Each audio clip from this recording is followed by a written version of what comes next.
네, 안녕하세요. 초등생활 처방전 어린이 여러분, 반갑습니다. 이 친절한 선생과 함께하는 글쓰기 시간이 왔습니다. 우와! 네, 오늘이 벌써 5번째 시간인데요. 오늘은요, 선생님과 함께 독서 감상문 쓰는 것을 공부를 할 거예요.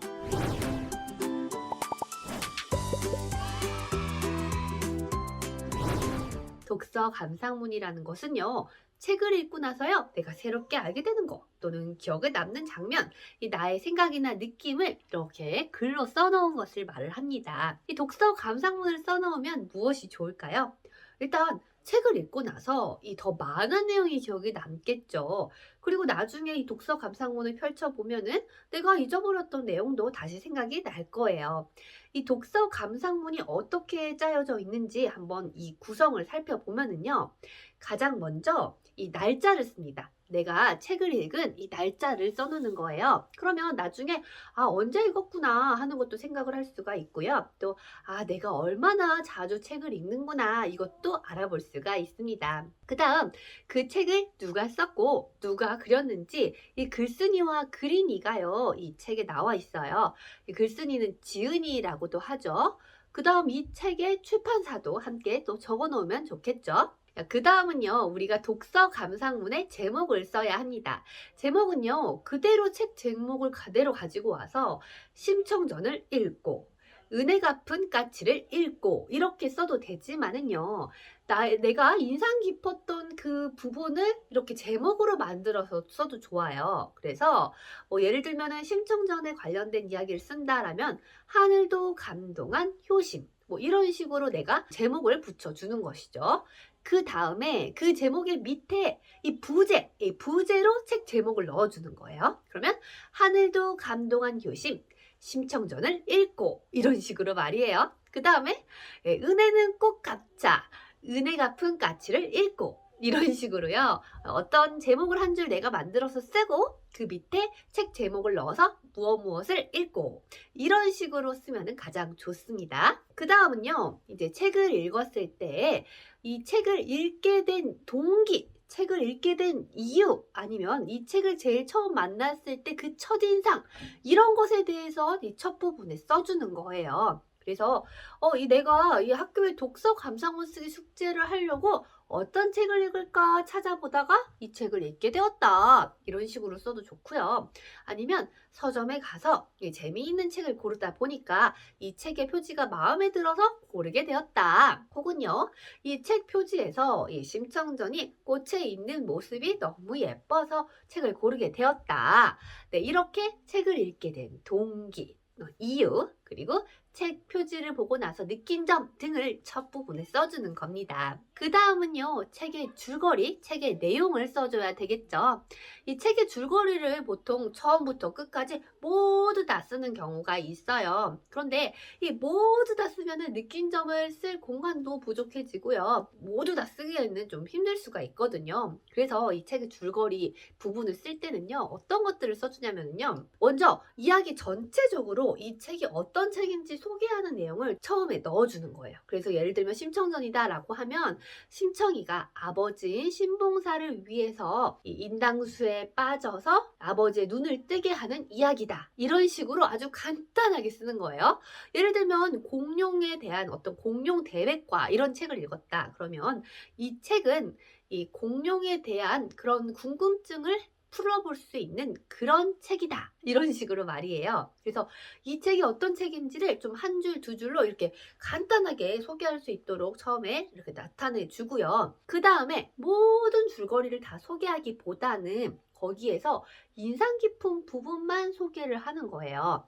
그리고 이제 우리가 책 같은 경우에는 이제 이야기책이 있고요. 또 어떤 정보를 알려주는 책이 있잖아요.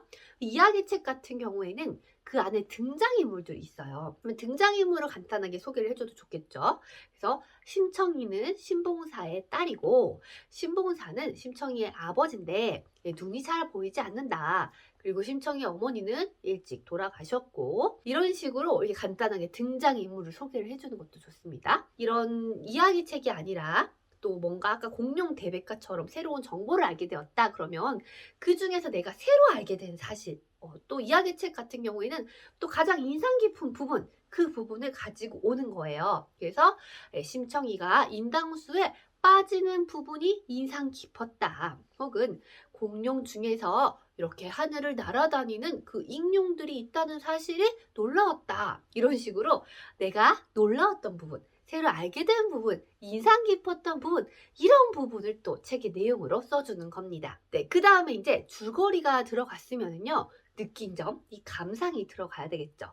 물론 줄거리를 딱 쓰고 그 다음에 느낀 점을 딱 쓰고 이건 아닙니다. 이 줄거리, 책의 내용이 들어가고 그 사이사이에 느낀 점이 들어갈 수 있어요. 그래서 느낀 점을 써라 라고 하면은 대부분의 친구들이 뭐라고 써요? 이 책을 읽으니까 참 재미있었다. 뭐 이런 식으로만 써요. 그런데 이 느낀 점에 어떤 내용을 쓰느냐, 이거를 알고 있으면 좀 쓰기가 훨씬 편해집니다. 선생님이 알려줄게요. 느낀 점에는 어떤 것을 쓰냐면은요, 이 책을 읽으면서 좀 가장 마음에 들었던 부분, 그런 부분을 가져다가 이 부분이 왜 마음에 들었는지 설명을 해준다거나요. 등장인물한테 나는 이런 말을 해주고 싶었다. 그래서 등장인물한테 해주고 싶은 말을 쓴다거나요. 내가 이 책을 읽으면서 더 알아보고 싶고 궁금한 점이 생겼다. 이런 게 궁금하다. 이런 걸 쓰거나요. 어떤 그 책의 내용과 관련해서 나의 경험이 있다면 그 경험을 가져다가 쓰는 거예요. 심청이가 부모 연당수에 빠져서 아빠의 눈을 뜨게 만들어 주려고 했던 그런 효도에 대해서 다루고 있다면, 내가 부모님께 효도를 행했던 그런 경험을 가져와서 쓴다거나, 아니면 부모님을 속상하게 해드렸던 경험을 갖다 쓰면서 나는 심청이처럼 효심이 깊지 못하다, 이런 식으로 써도 좋겠죠. 그 다음에 또 이 책을 읽으면서 내가 다짐했던 내용들, 그런 내용을 써도 좋고요. 또 이 책을 누구한테 추천을 해주고 싶은지, 이런 내용을 적어도 좋습니다. 자, 그럼 이제 우리가 미션을 한번 해보도록 할 거예요. 이 세 가지 미션입니다. 자, 첫 번째 미션은요, 이 첫 부분을 쓰는 거예요. 선생님이 예시로 적어놨어요. 무슨 책을 읽을까 책장을 보다가 한 여자아이가 예쁜 꽃에 있는 모습을 보고 왜 꽃 안에 있는 것일까 궁금증을 갖고 읽어보게 되었다. 이렇게 이 책을 왜 읽게 되었는지에 대해서 쓰고 있습니다. 독서 감상문 쓸 책 있죠? 하나를 정합니다. 그리고 나서요, 그 책을 왜 읽게 되었는지, 혹은 이 책의 표지를 보고 무슨 생각을 하게 되었는지에 대해서 지금 쓰는 거예요. 알겠죠? 책의 첫 부분을 그렇게 시작을 하는 겁니다. 두 번째 미션은 책의 줄거리를 쓰는 거라 그랬죠. 전체적으로 이 책의 내용을 설명을 하고 중요한 부분을 쓰는 거라 그랬어요. 그래서 선생님이 거기다가 전체적인 책 내용 소개하기라고 해놨어요. 그리고 예시도 아까 선생님이 말한 것처럼 적어놨습니다. 그럼 여러분이 고른 책을 전체적으로 이 책은 어떤 책이야? 하고 친구한테 설명을 해준다면 이 한 줄 또는 두 줄로 뭐라고 설명을 해줄지 한번 거기다 적어보는 거예요. 그 다음에 그 중에서 중요한 부분 쏙쏙쏙 뽑아내야 되겠죠? 자, 등장인물을 소개한다거나 또는 새로 알게 된 내용을 소개한다거나, 이 책에서 좀 기억에 남는 부분을 소개한다거나, 그래서 이 책의 줄거리 중에서 몇 개만 뽑아가지고 한번 적어보는 거예요. 자, 그 다음에 이제 세 번째 미션입니다. 우리가 책을 읽고 나서 나의 감상을 적는 것인데요. 이 감상 안에는 무엇이 들어갈 수 있을지 선생님이 이미 설명을 해 주었습니다. 자, 볼게요. 가장 인상 깊은 부분, 등장인물에게 하고 싶은 말, 나의 경험과 관련된 것, 나라면 어떻게 했을지 쓰는 것, 더 알고 싶은 것, 나의 다짐, 책을 추천하는 이유, 이런 것들에 대해서 쓰는 거예요. 그래서 앞에 이 줄거리 부분에서 썼던 거와 관련해서 이 감상 부분을 쓰는 겁니다. 이걸 잘 섞어가지고 이제 독서 감상문 글로 만드는 거예요. 자, 그럼 선생님이 어떻게 또 글로 쓸 수 있을지 이 예시를 보여줄게요. 이거 보고 나서요, 이런 식으로 나만의 독서 감상문을 써보는 겁니다. 알겠죠? 자, 한번 읽어볼게요. 자, 제목 썼습니다. 하늘도 감동시킨 효심. 심청전을 읽고. 무슨 책을 읽을까 책장을 보다가 한 여자아이가 예쁜 꽃에 있는 모습을 보고 왜 꽃에 있는 걸까 궁금증을 갖고 읽어보게 되었다. 이게 첫 부분이죠.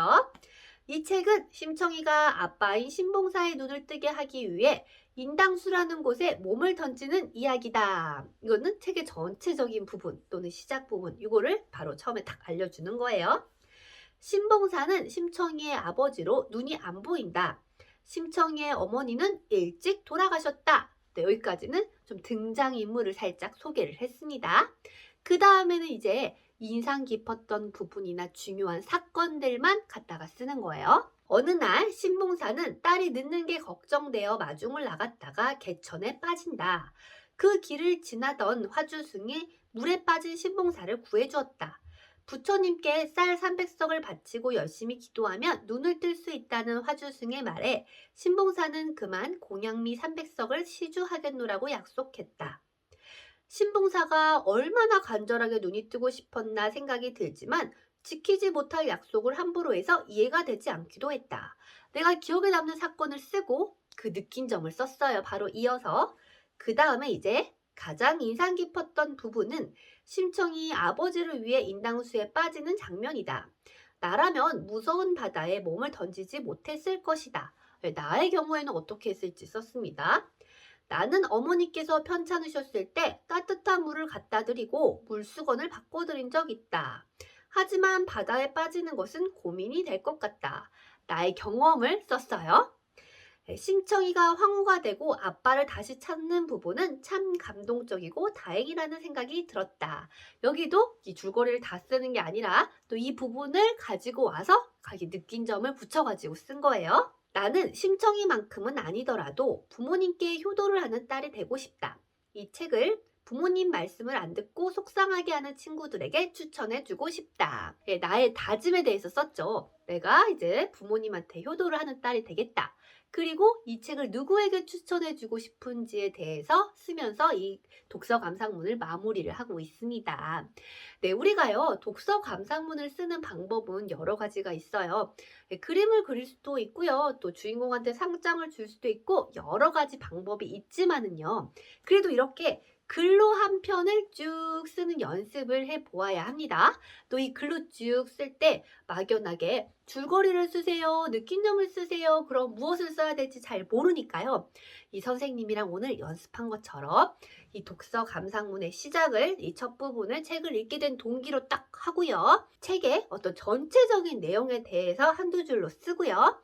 그 다음에 또 등장인물을 소개를 해주고요. 내가 인상 깊었던 그런 사건들을 몇 개를 쓰면서 내가 느낀 점들을 넣어주는 거예요. 이 선생님이랑 오늘 같이 한 이 독서 감상문 쓰기 할 수 있겠나요?